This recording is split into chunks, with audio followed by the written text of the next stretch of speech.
টিউটোপিয়া নিয়ে এলো ডিজিটাল সহায়িকা, যেখানে থাকছে প্রত্যেকটি বিষয়ের সব অধ্যায়ের সব প্রশ্ন আর তার উত্তর সহ বিশ্লেষণ, যা পড়লে পরীক্ষার প্রিপারেশনের জন্য আর দরকার পড়বে না কোনো সহায়িকার, কোনো সহায়তার।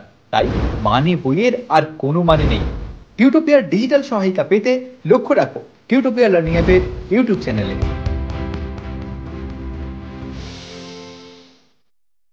Hello students, welcome to Tutopia YouTube channel. Tutopia YouTube চ্যানেলে তোমাদের প্রত্যেককে আবার স্বাগত। আমি অনিব্রত স্যার, তোমাদের English teacher, and I have come to you today with the discussion of a completely new chapter from your syllabus. Okay, and I hope you people can remember that we had done some chapters previously, and this is the 10th chapter from your book. তোমাদের বইয়ের, তোমাদের যে bliss বই আছে, bliss বইয়ের 10th chapter the price of bananas এর সমস্ত activities, সমস্ত বইয়ের অ্যাক্টিভিটি এবং question answer, grammar, writing skill সব কিছু নিয়ে আমরা চলে এসেছি আবার একবার তোমাদের কাছে। And at the same time I would like to remind all of you যে এই ইউটিউব ভিডিওটা কিন্তু তোমরা খুব মন দিয়ে দেখবে, কারণ এই ভিডিওটা যদি তোমরা ঠিকঠাকভাবে দেখো, চ্যাপ্টার রিলেটেড সমস্ত ডাউট, সমস্ত ধরনের কোয়ারি, সমস্ত ধরনের কোয়েশ্চেন্স তোমাদের মোটামুটি ক্লিয়ার হয়ে যাবে।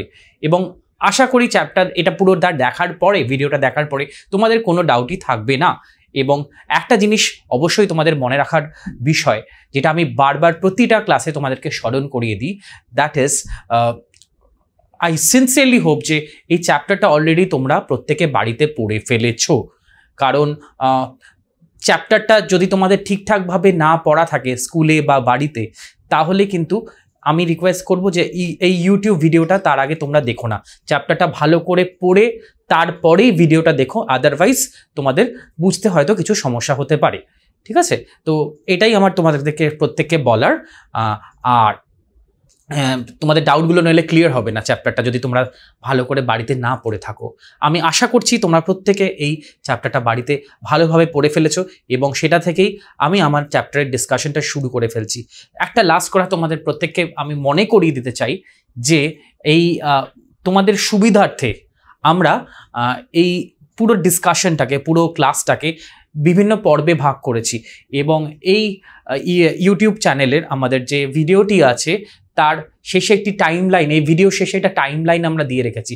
সেই টাইম লাইনে খুব সুন্দরভাবে আমরা জিনিসটাকে ডিভাইড করে রেখেছি, যে এর থেকে কি কি ধরনের কোয়েশ্চেন্স আমরা ডিসকাস করেছি, যেমন MCQs, short questions, long questions, এবং তার সাথে সাথে গ্রামার, রাইটিং স্কিলস কি কি রয়েছে সমস্ত কিছু একটা সুন্দরভাবে পর্ব ভাগ করে টাইম লাইনে বোঝানো আছে। তাই তোমরা সেটা দেখে নিতে পারো ফর ইউর হেল্প, এবং সেটা মাথায় রেখেই আমি শুরু করছি আজকের discussion. And the name of the chapter is the price of bananas, and it's a 10th chapter in your syllabus. Let's take a look at the activities, the solutions of all the activity from this chapter. Let's take a look at that. Let's start today's class.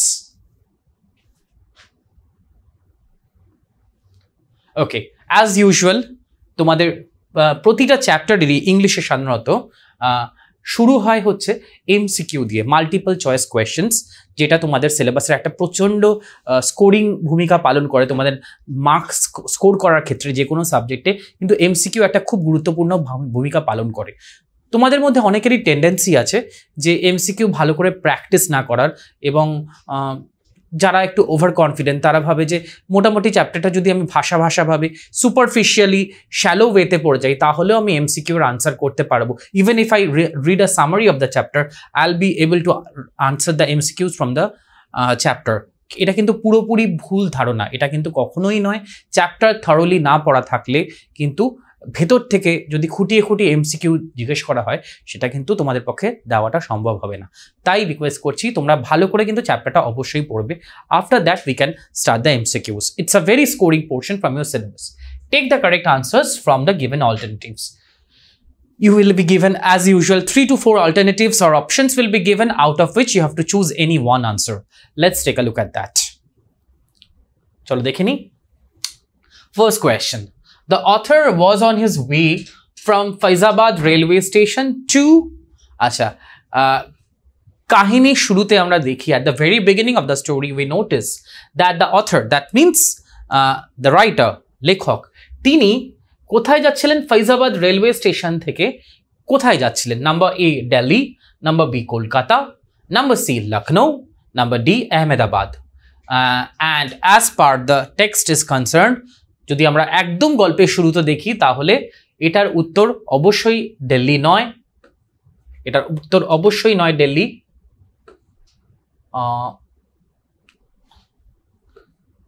কলকাতাও নয়, আহমেদাবাদও নয়। The correct answer is Lucknow. So the correct answer is number C, Lucknow. This is the correct answer. The author was traveling from Faizabad railway station to Lucknow. This is the correct answer. Please write this in your copy. And with this, we are going to the next question. Number 2.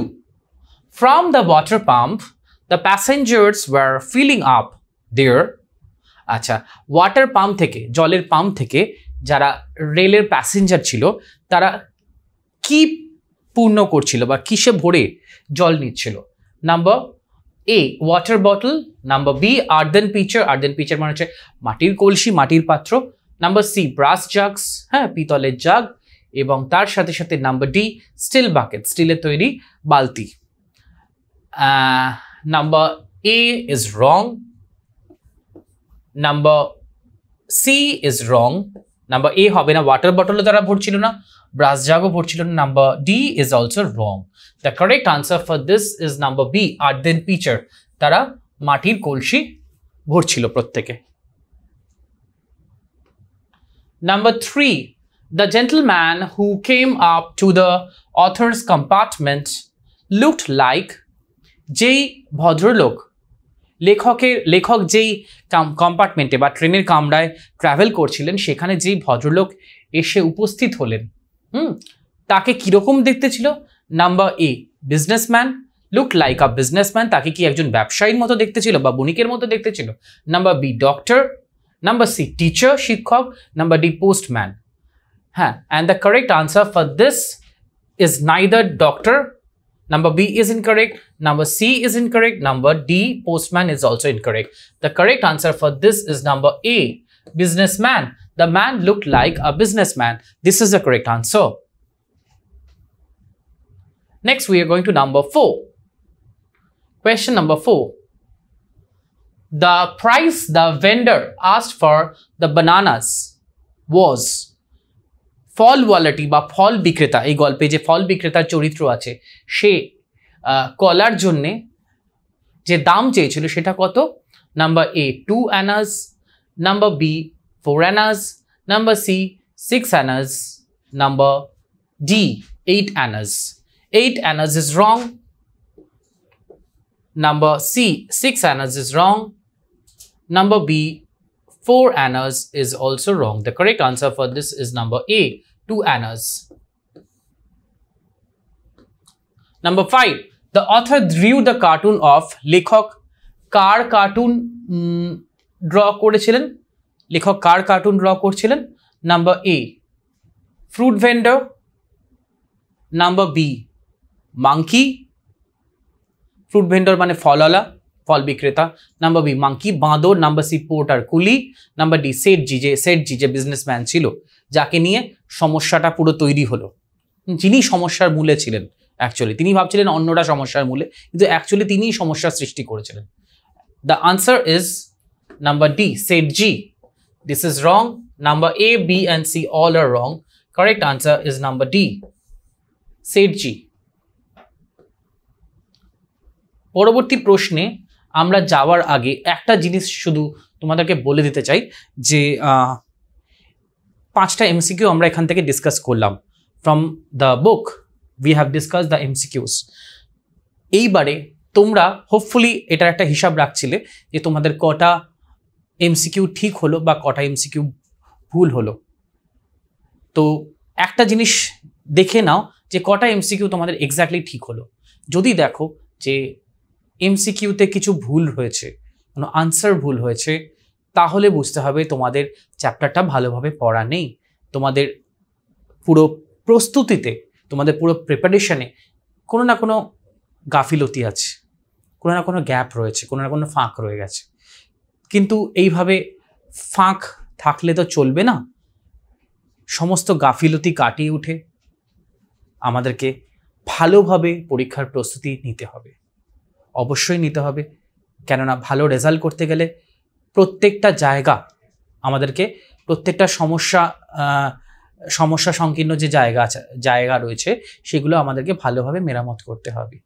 তো সেই ক্ষেত্রে ভালোভাবে প্রস্তুতির জন্য একটা অন্যতম বিষয় হচ্ছে স্টাডি ফ্লো। স্টাডি ফ্লো কি সেটা বুঝে নেওয়া। তো চলো দেখে নেই আমরা এক্স্যাক্টলি স্টাডি ফ্লো বলতে আমরা কি বুঝি। 9 ছাত্রছাত্রীদের জন্য টিউটোপিয়া নিয়ে এলো মেগা স্টাডি প্যাক। পরীক্ষায় দুর্দান্ত রেজাল্ট করতে গেলে যা হতে পারে তোমার নিশ্চিত সাফল্যের সহায়ক। পরীক্ষায় ভালো রেজাল্ট করতে গেলে প্রিপারেশন হতে হবে একেবারে সলিড, আর তার জন্য অনুসরণ করতে হবে যথাযথ স্টাডি ফ্লো।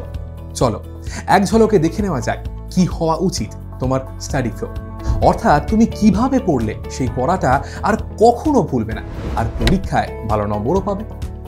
পড়ার ক্ষেত্রে প্রথমে দরকার কনসেপ্ট, অর্থাৎ বিষয় সম্পর্কে স্বচ্ছ ধারণা। প্রত্যেকটা সাবজেক্টের প্রত্যেকটা চ্যাপ্টার কারোর থেকে বুঝে নেওয়া, তারপর সেই বিষয় রিলেটেড প্রত্যেকটা ডাউটকে ক্লিয়ার করা। এরপরে তৃতীয় ধাপ, সেই চ্যাপ্টারটার উপর সংক্ষেপে একটা ব্রিফ নোট পড়া, এবং চতুর্থ ধাপ হলো সেই চ্যাপ্টারের সম্ভাব্য প্রশ্নোত্তরগুলোকে পড়ে ফেলা, যার উপর নির্ভর করবে তোমার পরীক্ষার সাফল্য। এরপর তোমার প্রস্তুতি কত দূর তার জন্য তোমাকে দিতে হবে চ্যাপ্টার ওয়াইজ মক টেস্ট।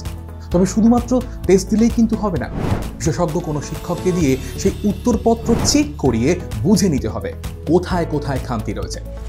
যদি টেস্টের ফল ভালো হয় তবে বুঝতে হবে তোমার প্রস্তুতি কমপ্লিট, এবার তুমি পরের অধ্যায়ে যেতে পারো। আর ফল খারাপ হলে এই পুরো প্রক্রিয়াটা আরও একবার রিভাইজ করতে হবে। তবে বলে রাখি, তোমার এই প্রস্তুতির ক্ষেত্রে তোমার সাহায্য করতে পারে পশ্চিমবঙ্গ বোর্ডের বাংলা মাধ্যমে ছাত্রছাত্রীদের পড়াশোনার জন্য একমাত্র অ্যাপ টিউটোপিয়া। এই পুরো স্টাডি ফ্লোর জন্য টিউটোপিয়াই হলো অল ইন ওয়ান সলিউশন। কিভাবে? Step 1, concept video. টিউটোপিয়া অ্যাপে প্রত্যেক অধ্যায়ের বিষয়গুলো ছোট ছোট টপিকে ভেঙে নিয়ে গ্রাফিক্স অ্যানিমেশনের সাহায্যে এমনভাবে বোঝানো হয়েছে যা তোমাদের পড়তেও ভালো লাগবে আর মনেও থাকবে। Step 2, live class and doubt clearing. Tutopia live ক্লাসে সেই বিষয়গুলোই বোঝানো হয় বিশদে। পাশাপাশি প্রত্যেকটা ক্লাসে থাকে ডাউট ক্লিয়ারিং সেশন, যেখানে সরাসরি তোমাদের সমস্ত ডাউট বা সংশয়ের নিরসন হতে পারে। Step 3, brief notes. নোটসের জন্য টিউটোপিয়ায় তোমরা পাবে স্মার্ট নোটস, যেখানে সংক্ষেপে টু দি পয়েন্টে অধ্যায়ের ব্রিফ নোট তো করাই রয়েছে। Step 4, question and answer. আমাদের অ্যাপের নোটসে প্রশ্নোত্তরের আলোচনা তো থাকছেই, সেই সঙ্গে একটা অধ্যায় সব রকমের প্রশ্নোত্তরের জন্য এখন তোমাদের কাছে থাকছে ইউটিউবের এই ক্লাসগুলো, অর্থাৎ টিউটোপিয়া ডিজিটাল সহায়িকা। Step 5, mock test. টেস্ট দেওয়ার জন্য টিউটোপিয়া থাকছে প্রত্যেকটা বিষয়ের অধ্যায় ভিত্তিক mock test. Step 6, answer sheet checking and model answer. উত্তরপত্রের ছবি তুলে আমাদের কাছে পাঠিয়ে দিলে বিশেষজ্ঞ শিক্ষক খাতা দেখে তোমায় জানিয়ে দেবেন তোমার পরীক্ষার মার্কস এবং তাদের পরামর্শ। সেই সঙ্গে তোমরা পেয়ে যাবে মডেল উত্তরপত্র, যা দেখে তোমরা বুঝতে পারবে কিভাবে লিখতে হয় কোনো একটা প্রশ্নের আদর্শ উত্তর। তাহলে হলো কিনা তোমার পারফেক্ট স্টাডি ফ্লো এর অল ইন ওয়ান সলিউশন। আর এই সব কিছু নিয়েই নবম শ্রেণীর ছাত্রছাত্রীদের জন্য টিউটোপিয়ার এই মেগা স্টাডি প্যাক। বিশদে জানতে ফোন করো এই নাম্বারে। তোমরা দেখলে তো স্টাডি ফ্লো বলতে এক্স্যাক্টলি কি বোঝায়। চলো এবার আমরা দেখে নিই, পরবর্তী প্রশ্নে চলে যাই। Next question. আচ্ছা, এক্সারসাইজ 2-তে রয়েছে answer the following questions within 15 ওয়ার্ডস। পরবর্তী প্রশ্নগুলোর উত্তর দাও অনধিক 15 শব্দের মধ্যে। এটা হচ্ছে সাধারণত এগুলো 1 মার্কে কোয়েশ্চেন হয়, 1 নম্বরের প্রশ্ন। আমি তোমাদের বলেছি এক্ষেত্রে ম্যাক্সিমাম 1 থেকে 2টো পয়েন্ট তোমাদেরকে লিখতে হবে, 1 থেকে ম্যাক্সিমাম 2টো সেন্টেন্স তোমরা লিখতে পারবে, তার বেশি কিন্তু লেখার চেষ্টা করো না, এবং একটা পয়েন্টই আনসার সাধারণত হয়, একটা পয়েন্টেই আনসার দেওয়ার চেষ্টা করবে। চলো দেখে নিই first question. Let's take a look at our first question. Where did the young monkeys sit? হ্যাঁ, ইয়াং মাঙ্কিগুলি, বাঁদরগুলি কোথায় বসেছিল? আমরা জানি তারা কোথায় বসেছিল। The younger monkeys sat on the boughs, boughs মানে হচ্ছে ব্রাঞ্চেস, গাছের ডালপালা, হ্যাঁ, branches of trees. The younger monkeys sat on the branches of neem and tamarind tree. নিম গাছ এবং তার সাথে সাথে তেঁতুল গাছের ডালে এই কম বয়সী বাঁদরগুলো বসেছিল। Next question number 2, what did the monkey do to the loin cloth of the pious person? একজন সাধু ব্যক্তি ছিলেন এবং সেই সাধু ব্যক্তির যে কৌপিন বা কোমরের তার যে কোমরে জড়িয়ে রাখার যে পোশাক, হ্যাঁ, যে বস্ত্র, সেটা নিয়ে বাঁদরটি কি করেছিল? দ্য মাঙ্কিজ আনসার কি হবে দেখে নাও। আমরা সবাই জানি আনসারটা, তাও দ্য মাঙ্কি স্ন্যাচড, স্ন্যাচড মানে হচ্ছে ছিনিয়ে নেওয়া, হ্যাঁ, ছিনিয়ে নেওয়া, ছিনিয়ে নিয়ে পালিয়ে যাওয়া actually. The monkeys snatched away the loin cloth of a pious person. এই পবিত্র ব্যক্তির বা এই সাধু ব্যক্তির কৌপিন নিয়ে বা কোমরের বস্ত্র নিয়ে বাঁদরটি পালিয়ে গেল কাপড় নিয়ে। Next question number 3, what did Sethji's luggage include? সেটজির লাগেজের মধ্যে কি কি ছিল, কি কি জিনিসপত্র তিনি ক্যারি করছিলেন?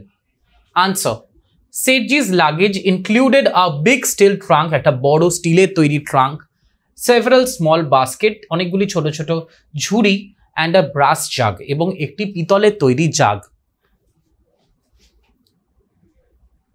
Next question, question number 4, why according to the fruit vendor were the monkeys disturbing the passengers? আচ্ছা, ফলওয়ালার বক্তব্য অনুযায়ী বা ফলওয়ালার মতামত অনুযায়ী এই বাঁদরগুলি প্যাসেঞ্জারদের বা রেলে যারা ট্রাভেল করে সেই ট্রাভেলারদের কেন বিরক্ত করছিল, কেন বিরক্ত করে বা করছিল? Answer, the monkeys were hungry, বাঁদরগুলি ছিল অত্যন্ত ক্ষুধার্ত। That is why they were looking for some food from the passengers, এবং সেই কারণে তারা হয়তো এই প্যাসেঞ্জারদের থেকে কিছু খাবারের সন্ধান করছিল বা খাবারের আশা করছিল। আমাদের চারপাশে আমরা এরকম প্রচুর দেখি যে আমাদের চারপাশে যে পাড়াতে যারা স্ট্রে ডগস এবং ক্যাটস থাকে তারাও সারাক্ষণ আমাদের থেকে এই ধরনেরই খাদ্য আশা করে, ঠিক আছে, সামান্য মানে খাবারের আশায় তারা আমাদের চারপাশ ঘুরঘুর করে। তো এই বাঁদরগুলিও খুব অসহায় ছিল, তারা হয়তো একটু খাবার চাইছিল। এবং সাধারণত তো প্যাসেঞ্জাররা খাওয়া দাওয়া করে, প্ল্যাটফর্মেও খাওয়া দাওয়া করে, ট্রেনে বসেও খাওয়া দাওয়া করে, এবং খাবার যেহেতু তারা ক্ষুধার্ত ছিল তারা হয়তো একটু খাবারের আশায় তাদের কাছে এসেছিল, এবং সেই কারণেই মানে সহ্য করতে না পেরে তারা একটু বিরক্ত করে ফেলছিল প্যাসেঞ্জারদের। নেক্সট কোয়েশ্চেন, আচ্ছা নেক্সট কোয়েশ্চেন হচ্ছে এক্সারসাইজ নাম্বার 3, যার মধ্যে তোমাদের রয়েছে 2 নম্বরের প্রশ্ন। Answer the following question within 25 ওয়ার্ডস, 25 শব্দের মধ্যে অনধিক তোমাদেরকে উত্তর দিতে হবে। এবং সাধারণত এই ক্ষেত্রে তোমাদেরকে you have to use maximum 2 to 3 sentences. আমি বলেছিলাম যে 2টো পয়েন্ট তোমাদেরকে লিখতে হবে এবং 2 থেকে 3টে সেন্টেন্সের মধ্যে উত্তরটা দিতে হবে, কিন্তু 25 শব্দ এটা কিন্তু ক্রস করা যাবে না, because the board is very strict about the word limit, because you will be given specific space, limited space for writing all the answers. 2 মার্কসের যেহেতু তোমাদের বুকলেট দেওয়া হয় সাধারণত মাধ্যমিকে, তো বুকলেটে হচ্ছে প্রশ্ন এবং উত্তরের জায়গা একসাথে থাকে। প্রশ্ন হচ্ছে উত্তরপত্রেই প্রশ্ন ছাপানো থাকে, প্রশ্নপত্র এবং উত্তরপত্র একই সাথে থাকে, সেখানে প্রশ্ন ছাপানো থাকে এবং তার জন্য উত্তর লেখার জন্য তার নিচে নির্দিষ্ট স্থান বা জায়গা দেওয়া থাকে, and you have to write within that limited space, so you have to be very careful about the word limit. Okay, so that's what I would like to tell you. Take a look at the questions. What was the businessman wearing? ব্যবসায়ীটি কি পরেছিল? সেটজি যে তিনি কি পরিধান করেছিলেন, তার শরীরে কি ধরনের বস্ত্র ছিল? Take a look at that. The businessman was wearing a white muslin dhoti. Muslin হচ্ছে একটা মেটেরিয়াল, এটা ঢাকা থেকে, হ্যাঁ, আমাদের পুরনো বাংলাদেশের রাজধানী ঢাকা যখন মুঘল আমল থেকে অ্যাকচুয়ালি এই মসলিনের তৈরি ধুতি খুব বিখ্যাত হয়েছিল এবং বলতো যে একটা মসলিনের ধুতি বা শাড়ি নাকি এতটাই সূক্ষ্ম হয় সেটা নাকি একটা দেশলাই বাক্সের ভেতরে রাখা যায়। তো এই মসলিন মেটেরিয়ালের তৈরি ধুতি সে পড়েছিল। এটা থেকে আমরা এটা যখনই একটা উত্তর দেখব তখনই কয়েকটা জিনিস মাথায় আমাদেরকে বুঝে নিতে হবে যে এখান থেকে আমরা আর কি কি ইনফরমেশন পাই। দেখো সে মসলিন ধুতি পরেছিল, মানে মসলিন খুব এক্সপেন্সিভ মেটেরিয়াল, এটা বুঝতে হবে that he was very rich, that's why he could afford to wear a muslin dhoti. এটা কিন্তু মাথায় রেখো, যে কোনো আনসার দেখতে গেলে কিন্তু কয়েকটা পয়েন্ট বা এর থেকে আমরা আর কি কি তথ্য পাই সেটাও কিন্তু মাথায় রাখতে হবে। মসলিন ধুতি পরেছিল আর delicate tunic and an embroidered, একটা এমব্রয়ডারি করা, এমব্রয়ডারি এক ধরনের design, embroidered cap on his head. Next question. Number 2. What did the monkey do after accepting the fruit vendor's bargain? এই ফল বিক্রেতার যে বার্গেন বা সেটা অ্যাকসেপ্ট করার পরে বাঁদরটি বেসিক্যালি কি করলো? Answer. The monkey returned the embroidered cap after, এখানে আরেকটু আমি অ্যাড করছি, just after the fruit vendor's bargain. After the fruit vendor's bargain, মাঙ্কিটি কি করলো যে সে ফ্রুট ভেন্ডারের যে বার্গেন সেটা মেনে নিল এবং তার সাথে সাথে কি করলো, তার সাথে সাথে এই টুপিটি, এমব্রয়ডারি করা টুপিটি বিজনেসম্যানের সেটা ফেরত দিয়ে দিল। Fruit vendors bargain. So I'm adding this portion. Please take a look at this, okay? After the fruit vendor's bargain. Okay, I'm now going to the next question. Number 3. How did the whole amusing episode end? এই পুরো সম্পূর্ণ মজার ঘটনাটি, আনন্দদায়ক বা যেটা আমাদেরকে entertain করে, মজা দেয়, আমোদ প্রমোদ দেয়, খুশি দেয়, সেটাকে বলে অ্যামিউজিং। এই অ্যামিউজিং এপিসোড মানে হচ্ছে এই মজার ঘটনাটি, সম্পূর্ণ মজার ঘটনাটি কিভাবে শেষ হলো? How did it end? It's a long answer. I told you that within 25 words you have to write and you can add 2 to 3 sentences. So take a look at the answer. The whole amusing episode had ended in a bitter sense of grievance against the rich businessman who had been so hard to the generous-hearted fruit vendor. এই পুরো মজার ঘটনাটি একটি তিক্ত অভিযোগের বার্তা দিয়ে শেষ হলো। গ্রিভেন্স মানে অভিযোগ, এবং বিজনেসম্যানটা যেভাবে, এই শেঠজি যেভাবে ফল বিক্রেতাকে ট্রিট করছিল সেটা খুবই একটা তিক্ত মনোভাব যারা দেখছিল তাদের মধ্যে তৈরি করেছিল। কেননা তিনি দেখেই বোঝা যাচ্ছিল যে তিনি he represents the typically exploitative class of people, যারা শোষণ করতে ভালোবাসে এবং দরিদ্রদের শোষণ করতে ভালোবাসে, এবং তিনি সেটাকে তাদের সেই ধরনের মানুষের, সেই ধরনের শ্রেণীর মানুষের প্রতিনিধিত্ব করছিলেন।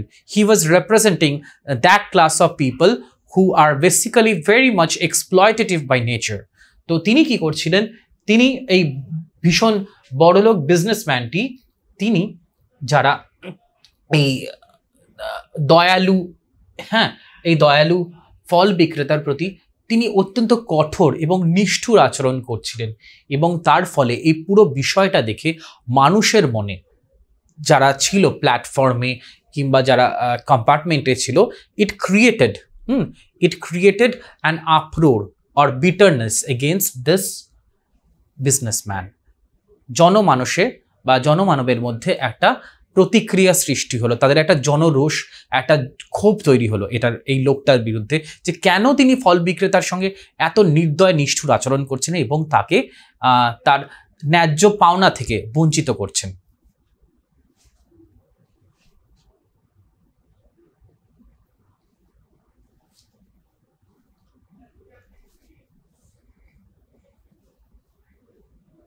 আচ্ছা, এক্সারসাইজ 4 রয়েছে fill in the blanks with appropriate articles and prepositions. ওকে, সঠিক অ্যাপ্রোপ্রিয়েট আর্টিকেল এবং প্রিপোজিশন দিয়ে ব্ল্যাঙ্ক তোমাদেরকে ফিল আপ করতে হবে। আর্টিকেল এবং প্রিপোজিশন একটা খুব স্কোরিং জায়গা, মাধ্যমিকে আসে, তোমাদের 3 নম্বরে সাধারণত থাকে। চলো একটু দেখে নিই। আচ্ছা, প্রথমটায় বলছে dash the sun rises in the east, সূর্য পূব দিকে ওঠে। অবশ্যই উত্তর আমরা জানি, সান যেহেতু পার্টিকুলারলি একটাই থাকে, তো একটাই সান রয়েছে, তো এটার আগে আমরা দ্য বসাবো। The sun rises in the east. The dog, number 2, আচ্ছা এখানে আমরা আর্টিকেল দিয়ে ফিল আপ করলাম, মাইন্ডেড। নাম্বার 2তে রয়েছে the dog jumped dash the log, কুকুরটি কাঠের গুঁড়ির ওপরে ঝাঁপালো। জাম্পড এখানে আমার মতে এখানে হওয়া উচিত ওভার, এটার উপরে ঝাঁপালো, jumped over. Number 3, I love to watch dash one day match. আমরা আর্টিকেলের রুল অনুযায়ী জানি যে কোনো জিনিসের উচ্চারণ সাধারণত যখন ওয়া বা ইউ দিয়ে হয়, যেমন ওয়া দিয়ে যখন হয় specially 1 rupee note, 1 eyed man, 1 legged horse, ওয়া দিয়ে যখন উচ্চারণ হয় বা ইউ দিয়ে হয়, যেমন ইউনিভার্সিটি, ইউনিকর্ন, ইউনিফর্ম, এইগুলোর আগে সাধারণত আমরা অ্যান ব্যবহার করি না, এ ব্যবহার করি। This is an exception in the rule of using article. তো এক্ষেত্রে আনসার হবে a, I love to watch a one day match. আচ্ছা, নাম্বার 4, এটা নাম্বার 4 হবে, 1 পড়ে গেছে, এটা অ্যাকচুয়ালি 4 হবে। Number 4, dash a pen Tia also has an eraser. পেনের পাশাপাশি যদি বাংলা পড়ি তাহলে উত্তরটা হবে পেনের পাশাপাশি টিয়ার একটি ইরেজারও বা মোছার রাবার যেটা বলে ইরেজারও আছে। আচ্ছা, পাশাপাশি উত্তর হবে, এটা হচ্ছে এক্সেপ্ট বা পাশাপাশি, তো বিসাইডস হবে এখানে, ঠিক আছে? বিসাইডস কিন্তু বিসাইড নয়, বিসাইড মানে পাশে, বিসাইডস মানে অ্যালং উইথ দিস বা এক্সেপ্ট দিস, বা in addition to this. Besides a pen Tia also has an eraser. হ্যাঁ, পেনের পাশাপাশি টিয়ার একটি ইরেজারও আছে। Let's take a look at the, আচ্ছা এই মোটামুটি আমাদের আর্টিকেল প্রিপোজিশন হলো। চলো আমরা একটু পরবর্তী উত্তরগুলোতে চলে যাই। রয়েছে হচ্ছে আমাদের exercise number 5, change the voice of the following sentences. তোমাদের যদি ভয়েস চেঞ্জ না বোঝা থাকে তো তোমরা আমাদের লাইভ ক্লাসগুলো অ্যাক্সেস করে সেখান থেকে কিন্তু ভয়েস চেঞ্জ চ্যাপ্টারটা ভালো করে বুঝে নিতে পারো, এবং এই গোটা চ্যাপ্টারটাই যদি তোমাদের ভালোভাবে বোঝা না থাকে তো তোমরা লাইভ ক্লাস অ্যাক্সেস করে কিন্তু ভালোভাবে জিনিসটা বুঝে নিতে পারো, তাহলে কিন্তু চ্যাপ্টারটা বা এই ইউটিউব ভিডিওটা বুঝতে তোমাদের আরও সুবিধা হবে।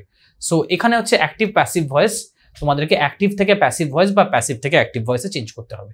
চলো দেখে নিই।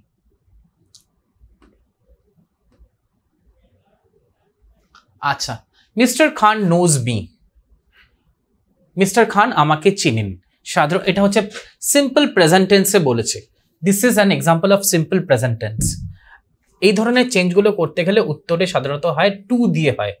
আই অ্যাম, আমি ধরলাম আমি হচ্ছি সাবজেক্ট, আমি হচ্ছি এখানে অবজেক্ট, তো আমাকে সাবজেক্টের জায়গায় বসাতে হবে। I am known to, by কিন্তু হবে না, এক্ষেত্রে কিন্তু টু হবে।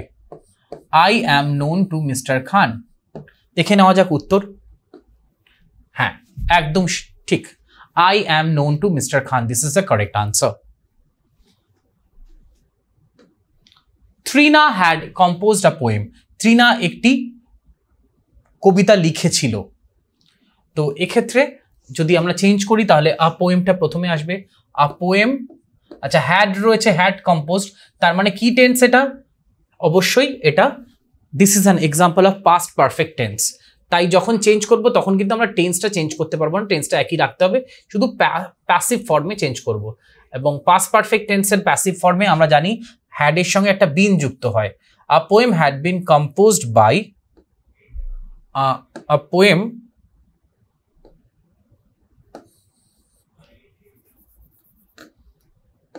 had been composed by, a poem has been composed by Trina. This is the correct answer in my opinion. Let's have a look at the answer. চলো একটু দেখে নিই উত্তরটা কি রয়েছে। হ্যাঁ, a poem had been composed by Trina. This is the right answer.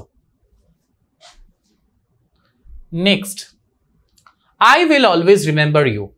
এটা হচ্ছে this is an example of simple future tense. এবং এখানে সাবজেক্ট হচ্ছে আই আর ইউ হচ্ছে অবজেক্ট। সো আনসার দিলে কি হবে? একটা উইলের সঙ্গে একটা বি লাগাতে হবে। সিম্পল ফিউচার টেন্সে প্যাসিভ ফর্মে উইলের সঙ্গে একটা বি লাগে। ইউ উইল, আচ্ছা এখানে অলওয়েজ ওয়ার্ডটাও রয়েছে, রাইট, তাই অলওয়েজ ওয়ার্ডটা এখানে ঢুকবে। You will always B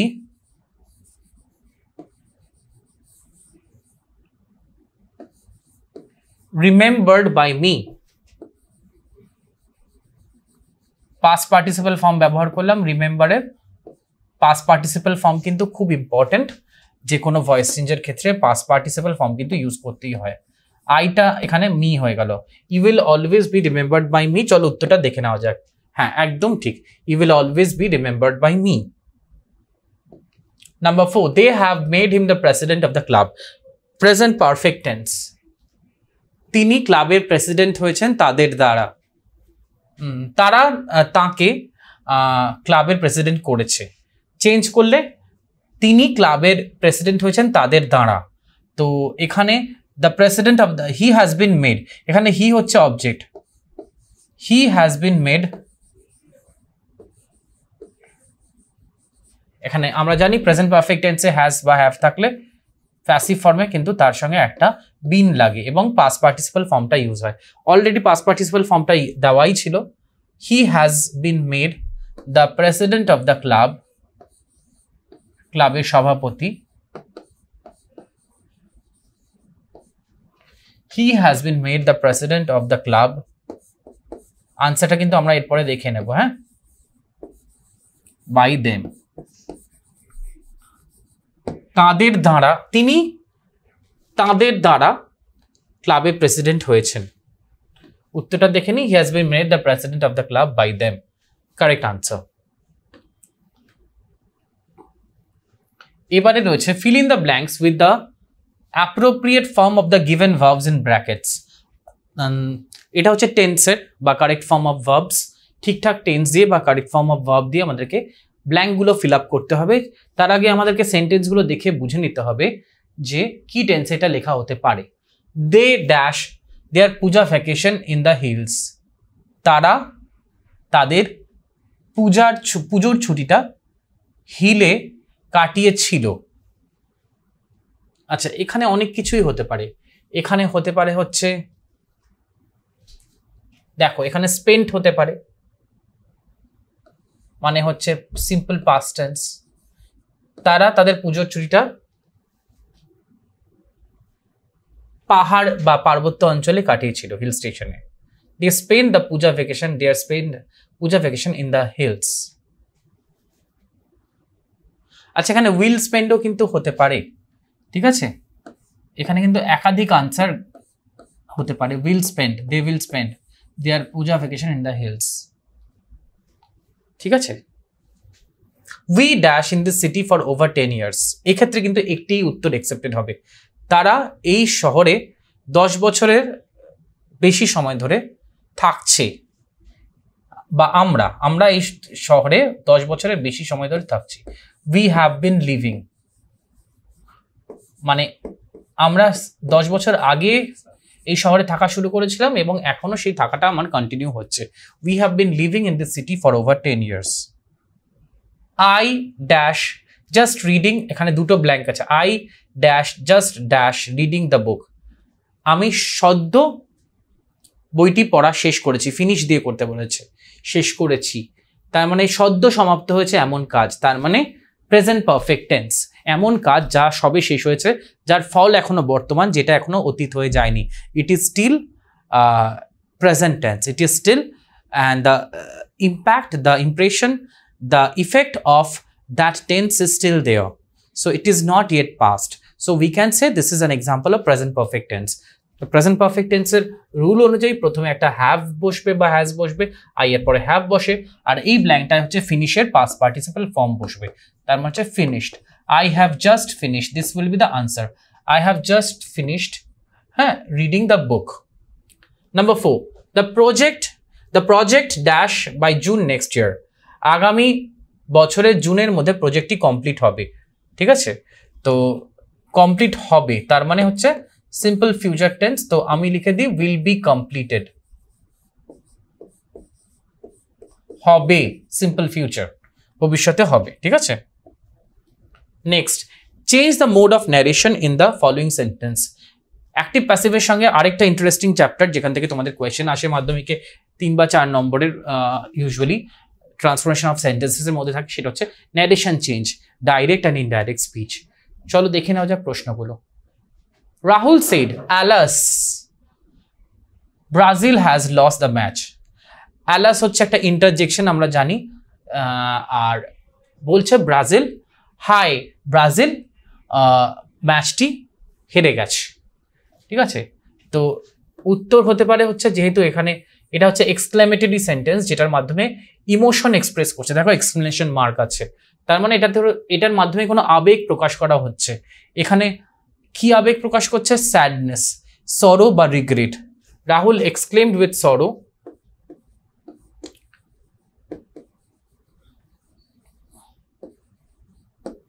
sorrow that Brazil had lost the match. Has lost আছে, আর চেঞ্জ মানে ন্যারেশন চেঞ্জের রুল অনুযায়ী এটা প্রেজেন্ট পারফেক্ট থেকে পাস্ট পারফেক্টে চেঞ্জ হবে, that Brazil had lost the match. যেহেতু রিপোর্টিং ভার্বটি রয়েছে হচ্ছে said, past tense।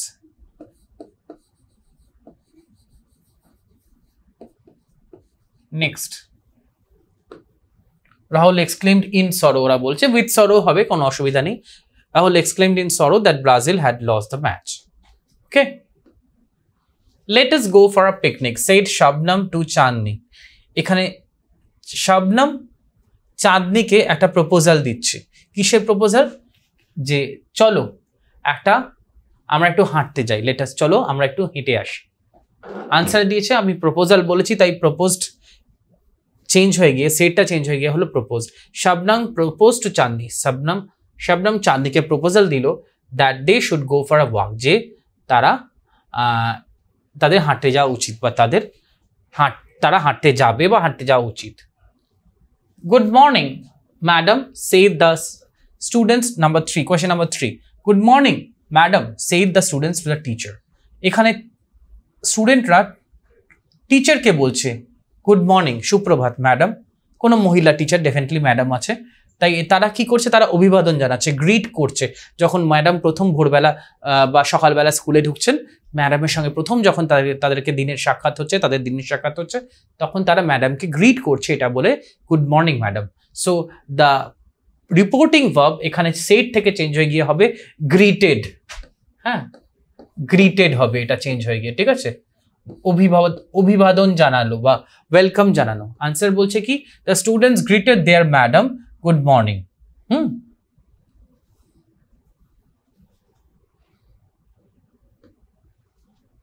My father said to me do not pluck flowers. আমার বাবা আমাকে বললেন ফুল তুলো না, ডু নট প্লাক ফ্লাওয়ার্স। এখানে সাজেশন দিচ্ছে, এটা ইম্পারেটিভ সেন্টেন্স, কিন্তু যারা ন্যারেশন চেঞ্জ জানো তাদেরকে বলছি, এবং যারা জানো না তাদেরকেও বলছি যে তোমরা একটু, যদি এগুলো বুঝতে সমস্যা হয় তাহলে আমাদের লাইভ ক্লাস অ্যাক্সেস করে কিন্তু ন্যারেশন চেঞ্জের উপর যে ক্লাসগুলো হয়ে গেছে সেগুলো ভালো করে মন দিয়ে দেখো। My father said to me do not pluck flowers. আমার বাবা আমাকে বললেন ফুল তুলো না। এটা কি অ্যাডভাইস দিচ্ছে না, সাজেশন দিচ্ছে না, অর্ডার দিচ্ছে না, কমান্ড দিচ্ছে? This is imperative sentence. চলো আমরা একটু উত্তরটা দেখে নিই, দেখলে আমাদের আইডিয়াটা ক্লিয়ার হবে। My father order me not to pluck flowers. আমার বাবা আমাকে আদেশ দিলেন ফুল না তুলতে। এখানে কিন্তু আমি আদেশই করেছি, ঠিক আছে, because the tone was a little bit authoritative. Grammar in ইউজের পরে আমাদের আসছে হচ্ছে রাইটিং স্কিল, তোমাদের বই থেকে। এখানে একটা স্টোরি রাইটিং আছে, তোমরা আগে স্টোরি রাইটিং করেছো, তাও একটু দেখে নিই। Write a story in about 100 words using the given hints. 100 শব্দের মধ্যে একটি গল্প লেখো, এবং তোমাদেরকে হিন্ট দেওয়া আছে, এবং সেই সূত্র ধরে তোমাদেরকে লিখতে হবে, সেই হিন্ট বা সূত্র ধরে তোমাদেরকে এই স্টোরিটা লিখতে হবে। Give a suitable title to the story, এটা কিন্তু মাস্ট। এবং গল্পের সাথে শুধু গল্প লিখলেই চলবে না, তার সঙ্গে একটা ঠিকঠাক নামকরণ করতে হবে। গল্পের বিষয়বস্তুর সঙ্গে মিলিয়ে একটা সাযুজ্যপূর্ণ নামকরণ করতে হবে। হিন্টস দেখো, পয়েন্ট হিন্টগুলো দিয়ে দিয়েছে। 2 cats find a piece of bread. 2টি বিড়াল এক টুকরো রুটি খুঁজে পেল। ড্যাশ ফাইট ওভার ইট, তারা মারপিট শুরু করলো এটা নিয়ে। এই রুটির টুকরো নিয়ে বিড়াল দুটি মারপিট শুরু করলো। ড্যাশ মাঙ্কি অ্যারাইভস, বাঁদর চলে এলো কোথা থেকে। Dash decides to settle the dispute, বাঁদর বলল আমি এই লড়াই বা এই দ্বন্দ্ব বা এই সমস্যার এক নিরসন ঘটাবো, আমি এই সমস্যার মীমাংসা করব। ডিসপিউট মানে হচ্ছে কনফ্লিক্ট বা quarrel. Monkey dash monkey breaks the bread into two, বাঁদরটি রুটিটিকে দুটুকরো করলো।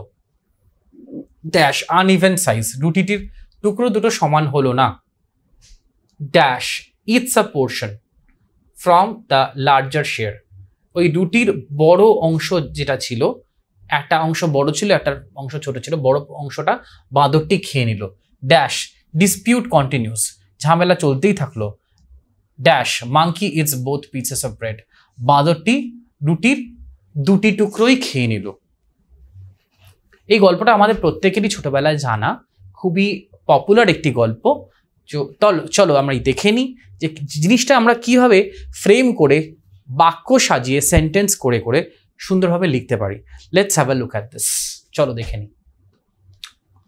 আমি টাইটেল দিয়েছি, তোমাদের বলেছিলাম যে title is very important. Clever monkey and two foolish cats, চালাক বাঁদর এবং দুটি বোকা বিড়াল। টাইটেলটা কিন্তু এভাবে আন্ডারলাইন করে দেওয়াটা খুব important. Once upon a time there live two cats, অনেক দিন আগে দুটি বিড়াল থাকতো। দে ওয়ার গুড ফ্রেন্ডস, তারা খুব ভালো বন্ধু ছিল। One day they were wandering in search of food, wandering মানে হচ্ছে ঘুরে বেড়ানো, এদিক ওদিক ইতস্ততভাবে ঘুরে বেড়ানো উদ্দেশ্যহীনভাবে। তো একদিন তারা খাদ্যের সন্ধানে এদিক ওদিক ঘুরছিল, বিচরণ করছিল। Suddenly they found a piece of bread on the road, হঠাৎ করে তারা রাস্তায় এক টুকরো রুটি খুঁজে পেল। এক টুকরো না, মানে একটি রুটি আর কি। Both of them were very hungry and decided to break it into two equal pieces. তারা দুজনেই ভীষণ ক্ষুধার্ত ছিল এবং তারা এই সিদ্ধান্তে এলো যে এই রুটিটাকে তারা দু টুকরো করে, একদম সমান সমান দু টুকরো করে খাবে। But the pieces were not equal. কিন্তু এই রুটির টুকরোগুলো সমান ছিল না। So they fought over it. তাই তারা এই রুটির টুকরোগুলোকে নিয়ে লড়াই শুরু করলো। Then a monkey was passing by. তখন সেখান দিয়ে একটি বাঁদর যাচ্ছিল।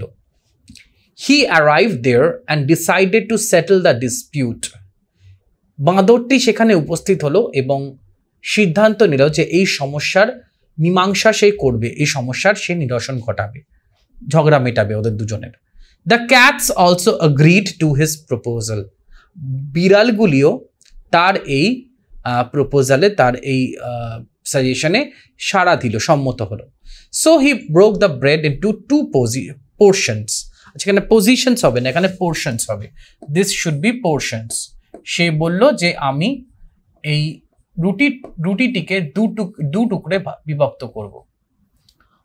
But the two portions of the bread were uneven in size. কিন্তু এই রুটিটির যে দুটো টুকরো সে করলো সে দুটো সমান সমান ছিল না, সমান ভাগে বিভক্ত হয়নি।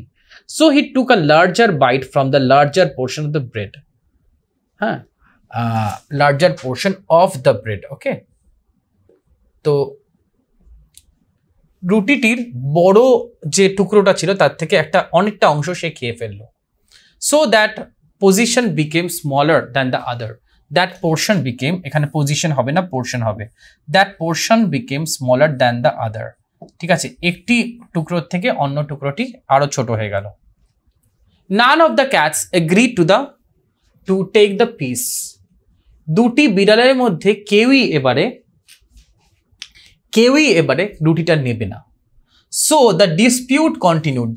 ঝগড়া ঝামেলা চলতে লাগলো। Again, the monkey told them that he would make the other piece equal by taking a bite out of it. বাঁদরটি অত্যন্ত চতুর, অত্যন্ত ধূর্ত ছিল। বাঁদরটি তাদের কি বলল যে আমি আবার তোমাদেরকে এই রুটির টুকরো সমান করে দেবো। কিভাবে? চলো আমি আরেক টুকরো খাচ্ছি, তাহলে এই জিনিসটা সমান হয়ে যাবে। In that manner the clever monkey ate both the pieces of bread. এইভাবে চালাক বাঁদরটি 2 টুকরো রুটি খেয়ে নিল and went away from there, এবং সেখান থেকে পালিয়ে গেল। হ্যাঁ, আলটিমেটলি রুটিগুলো বিড়ালগুলোরও পেটে গেল না, বাঁদরটার পেটে গেল, এবং বাঁদরটা তার ক্ষুধা মেটালো, তার ক্ষুণ নিবৃত্তি করলো। তো এই গল্প থেকে আমরা কি মরাল পাই? অবশ্যই বিড়াল দুটি অত্যন্ত বোকা ছিল, they were very foolish. So moral of the story is like this. নীতি বাক্য এটা তোমরা দিতে পারো, দিলে অবশ্য একটা ভালো নাম্বার তোমরা ডিজার্ভ করবে, এবং এক্সামিনার যিনি তারও ইমপ্রেশনটা ভালো হবে। মাধ্যমিকেও মরাল তোমাদের দিতে হয় বা নীতি বাক্য। কি বলছে? আমি নীতি বাক্য কি দিয়েছি? To fight comma a third person gains. দুজনের লড়াইতে একজন তৃতীয় ব্যক্তি সবসময় লাভবান হয়। দুজনের লড়াই, যখন দুজন ব্যক্তি লড়াই করে তখন তৃতীয় ব্যক্তিটি সবসময় লাভবান হয়। আমাদের বাংলায় একটা খুব পপুলার প্রবাদ বাক্য আছে, উত্তম নিশ্চিন্তে চলেন সদা অধমের সাথে। উত্তম নিশ্চিন্তে চলেন সদা অধমের সাথে, যিনি মধ্যম তিনি শুধু রহেন তফাতে। যিনি মধ্যম ব্যক্তি, যিনি মধ্যপন্থা অবলম্বন করেন, তিনি সবসময় তফাতে দাঁড়িয়ে থাকেন, তিনি দুজনের মধ্যে কখনোই আসেন না। যিনি অতি উত্তম আর যিনি অতি অধম, তাদের মধ্যে কখনো মধ্যম ব্যক্তিটি বা মধ্য মেধার ব্যক্তিটি আসেন না। তাই এইভাবেই যখন উত্তম এবং অধমের লড়াই লাগে, যখন দুজন ব্যক্তির লড়াই লাগে, তখন তৃতীয় ব্যক্তিটি কিন্তু সবসময়ই লাভবান হয়। ঠিক আছে, এটা হচ্ছে গল্পের নীতিবাক্য। এরপরে আমাদের আরেকটা রাইটিং স্কিল আছে এই চ্যাপ্টার থেকে, প্রাইস অফ বানানাস থেকে। Using the following points write a paragraph in about 100 ওয়ার্ডস। এই পয়েন্টগুলো তোমাদের দেওয়া আছে, পয়েন্টগুলোকে ইউজ করে 100 শব্দের মধ্যে তুমি একটা প্যারাগ্রাফ লিখবে। On how your locality looks like at dawn. ভোরবেলা তোমাদের এলাকাটা দেখতে কিরকম লাগে, একদম ভোরবেলা সূর্য ওঠার আগে, ডন। পয়েন্ট দেওয়া আছে কি, ইয়োর প্লেস অফ স্টে, তুমি কোথায় থাকো। প্রথম পয়েন্ট দিতে হবে তুমি কোথায় থাকো, তোমার যে জায়গায় থাকো সেই জায়গাটাকে বলতে হবে। সেকেন্ড পয়েন্ট দিয়েছে ড্যাশ আর্লি মর্নিং স্কাই, ভোরবেলার আকাশ, dash description of the nature around, চারপাশের নেচারের বা প্রকৃতির বর্ণনা, dash sounds that are heard, যে শব্দগুলি ভোরবেলা শুনতে পাওয়া যায়, ড্যাশ রিজনস ফর এনজয়মেন্ট, আনন্দের কারণ, ড্যাশ কনক্লুশন, সিদ্ধান্ত নয়, কনক্লুশন মানে হচ্ছে উপসংহার। লাস্টে তোমার একটা কোনো ওপিনিয়ন দিয়ে তুমি কনক্লুশন লিখতে পারো। আমি টাইটেল দিয়েছি, টাইটেল যে কোনো প্যারাগ্রাফে খুব important, my locality at dawn. হ্যাঁ, ভোরবেলায় আমাদের এলাকা। I live in a village, আমি একটি গ্রামে থাকি। There is no doubt that the natural beauty of a village is splendid. Splendid মানে এক্সিলেন্ট বা অসাধারণ। এই বিষয়ে কোনো সন্দেহ নেই দ্যাট যে গ্রামের সৌন্দর্য, গ্রামের প্রাকৃতিক সৌন্দর্য অসাধারণ, অপূর্ব, অতুলনীয়। Moreover, the beauty of the early morning in a village is indescribable. এবং এর ওপরেও মানে এর সাথে সাথে আমরা বলতে পারি যে কোনো গ্রামের ভোরবেলার বা একদম আর্লি ভোরের বা সকালের যে রূপ, যে সৌন্দর্য, সেটা শব্দে ব্যাখ্যা করা সম্ভব নয়। যদি আমি শব্দে ব্যাখ্যা করতে যাই তাহলে শব্দ কম পড়ে যাবে। I will fall short of words if I start describing the beauty of the early morning in a village. Then the sky remains clear and cloudless. ভোরবেলা কিরকম থাকে একটি গ্রামের পরিবেশ, আকাশটা থাকে পরিষ্কার অ্যান্ড ক্লাউডলেস, এবং সেখানে মেঘের লেশমাত্র থাকে না, সেখানে এক টুকরো মেঘও দেখা যায় না, পুরো পরিষ্কার নিষ্কলঙ্ক হ্যাঁ আকাশ। আ কুল ব্রিজ ব্লোজ, একটি ঠান্ডা বাতাস বা ঠান্ডা হাওয়া বয় চারপাশে। The nature all around remain silent, চারপাশের প্রকৃতি একদম নিঝুম শান্ত হয়ে থাকে।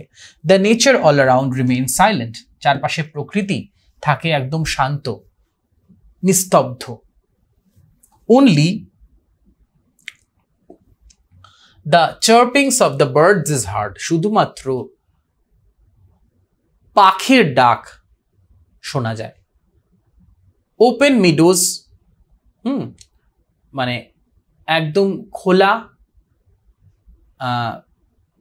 তৃণভূমি, ভাস্ট প্যাডি ফিল্ডস, বিশাল বড় বড় ধানের ক্ষেত, গ্রিন ভেজিটেবলস, সবুজ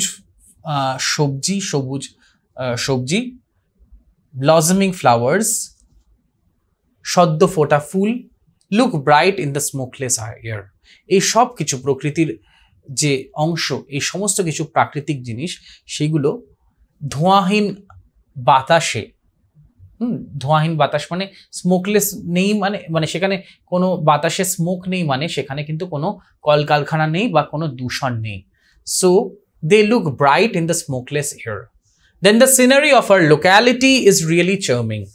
এইভাবে আমাদের এলাকার যে প্রাকৃতিক সৌন্দর্য, যেটা খুবই চার্মিং বা মনোমুগ্ধকর। This beauty inspires us for the work of our whole day.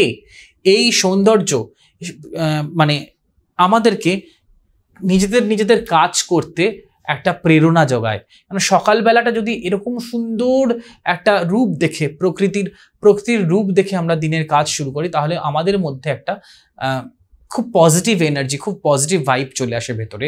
আমরা যেন একটা অতিরিক্ত এন্থু পাই, অতিরিক্ত এনার্জি পাই কাজ করার জন্যে। So it inspires us for the work of our whole day. At that time I feel a piece of mind. সেই সময় আমি খুব মনে শান্তি পাই, প্রশান্তি পাই। I love to enjoy the early morning beauty of my locality. আমি আমার এলাকার ভোরবেলার,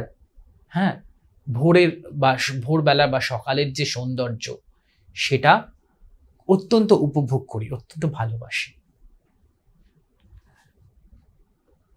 মোটামুটি এই চ্যাপ্টারের থেকে যা যা অ্যাক্টিভিটি রয়েছে ব্লিসে, সেগুলো আমি আজকের ক্লাসে তোমাদের কাছে ডিসকাস করলাম এবং আশা করি তোমরা ক্লাসটা বুঝতে পেরেছো। ক্লাস শেষ করার আগে আরেকবার তোমাদের আমি স্মরণ করিয়ে নিতে চাই যে এই ভিডিও দেখার আগে চ্যাপ্টারটা কিন্তু অবশ্যই ভালো করে পড়ে নিও। আর যদি না পড়ে থাকো, তাহলে আমাদের টিউটোপিয়ার লাইভ ক্লাস তোমরা অ্যাক্সেস করে প্লে স্টোরে গিয়ে টিউটোপিয়া অ্যাপ নামিয়ে সেখানে লাইভ ক্লাস অ্যাক্সেস করে চ্যাপ্টারটা সম্পর্কে একটু পড়াশোনা করে নিতে পারো বা বাড়িতেও পড়ে নিয়ে তারপরে এই ভিডিও দেখতে পারো। তাহলে চ্যাপ্টার রিলেটেড সমস্ত ডাউট তোমাদের কাছে ক্লিয়ার হয়ে যাবে এবং আমি আশা করব তোমরা এটা বাড়িতে অবশ্যই করবে এবং হোপফুলি তোমরা আনসারগুলো সমস্ত ভালো করে খাতায় লিখে ফেলেছো। তো পরবর্তী সময় আবার তোমাদের সঙ্গে আমার দেখা হবে অন্য কোনো সময়, অন্য কোনো চ্যাপ্টারের ডিসকাশন নিয়ে।